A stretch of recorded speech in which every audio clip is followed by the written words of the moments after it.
अस्सलामु अलैकुम वरहमतुल्लाहि वबरकातुहू। शान रब्बुल आलमीन ते चंद अशार मैं इस वक्त पेश करने लगा। बड़े प्यारे अशार और सुनना और दूसरे दोस्त अहबाब तक इसनूं पहुँचाना। अल्लाह ताला साडा आना इत्थे बहना सुनना सुनाना अल्लाह कबूल फरमाए।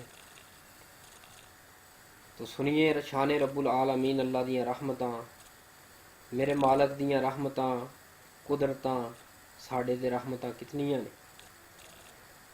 मेरे मौला तेरी रहमतां दी शान वल तक्कां, मेरे मौला तेरी रहमतां दी शान वल तक्कां।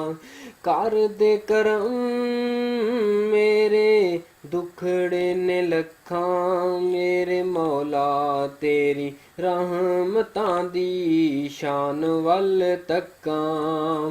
और मारिया नसीब दा हाल कोई पुछदा नहीं, मेरे जे गरीब दा तेरी ही मर्जी नाल रोवां कदी हसां, मेरे मौला तेरी रहमतां दी शान वल तक्कां तक्कां तक्कां। मेरे मौला तेरी रहमतां दी शान वल तक्कां।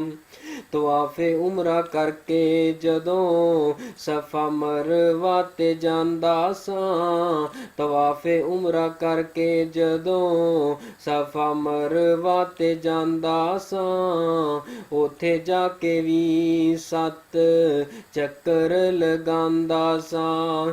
हौली हौली चलां कदी तेज तेज नसां, मेरे मौला तेरी रहमतां दी शान वल तक्कां, मेरे मौला तेरी रहमतां दी शान वल तक्कां। कर दे करम मेरे दुखड़े ने लखां, मेरे मौला तेरी रहमतां दी शान वल तक्कां। और हंजुआं दे दीवे और हंजुआं दे दीवे पीरां थां थां मैं बालदा, कोई नहीं जे सोना अल्लाह होर तेरे नाल दा।